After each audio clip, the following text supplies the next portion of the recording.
நாமும் போட்டா நல்லா நடிப்பேன்னு சொன்னடா. நான் வந்துகிட்டு பெரிய இடம் ரீசெண்டா நடந்துக்க. இவ ரொம்ப டீசெண்டா இருக்கிற காவா ஓரத்துல கஞ்சா அடிக்கிற மாதிரியா இருக்கு. Hello friends, welcome back to our channel. So இன்னைக்கு நம்ம பார்க்க போற படம் பார்த்தீங்கன்னா, கொரியன்ல வந்துட்டு ஒரு சர்வை த்ரில்லர் படமாக எடுக்கப்பட்ட ப்ராஜெக்ட் சைலண்ட் அப்படின்ற படத்தோட ரிவ்யூ பத்தி தான் இந்த வீடியோவில் பார்க்க போறோம். சரி, கதை அப்படின்னு பார்த்தீங்கன்னா, நம்ம படத்தோட ஹீரோ வந்துட்டு அவர் பொண்ணு கூட பார்த்தீங்கன்னா ஒரு கார்ல டிராவல் பண்ணி போயிட்டே இருக்காரு. அப்ப ஒரு டனல் மாதிரி இருக்கிற பிரிட்ஜ் கிட்ட வரும்போது அந்த இடம் ஃபுல்லாமே பாத்தீங்கன்னா பனி அதிகமா இருந்த காரணத்தினால பின்னாடி வந்த கார் எல்லாமே பாத்தீங்கன்னா ஒண்ணுக்கு ஒண்ணு மோதி அந்த இடம் ஃபுல்லாமே பாத்தீங்கன்னா ஜாம் ஆயிடுது.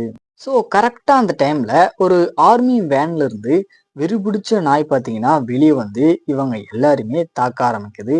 ஸோ இதுக்கப்புறம் அந்த இடத்துல யார் சர்வே ஆனாங்க, இந்த ப்ராஜெக்ட் சைலண்ட் அப்படின்னா என்ன, கடைசியா என்னாச்சு அப்படின்றது தான் இந்த படத்தோட கதையா இருக்கு. ஷார்ட் அண்ட் ஸ்வீட்டா சொல்லணும் அப்படின்னா, படத்துல அந்த நாய்கள் அட்டாக் பண்ணக்கூடிய சீக்வன்ஸ் எல்லாமே பாத்தீங்கன்னா ஓரளவுக்கு நீட்டா இருக்கும் பாக்குறதுக்கு. அதே மாதிரி இந்த நாய்கள் எல்லாமே பாத்தீங்கன்னா இதுக்காக இந்த மாதிரி வெறி பிடிச்சிருக்கு அப்படின்ற அதுக்கான பேக் ஸ்டோரிஸ் எல்லாமே பாத்தீங்கன்னா ஓரளவுக்கு நல்லாவே கன்வே பண்ணியிருப்பாங்க. ஆனா இருந்தாலுமே படத்துல அந்த நாய்களோட சிஜே ஒர்க் எல்லாமே பாத்தீங்கன்னா இன்னும் கொஞ்சம் பெட்டரா பண்ணிருக்கலாம் அப்படின்ற மாதிரி தான் தோணுது.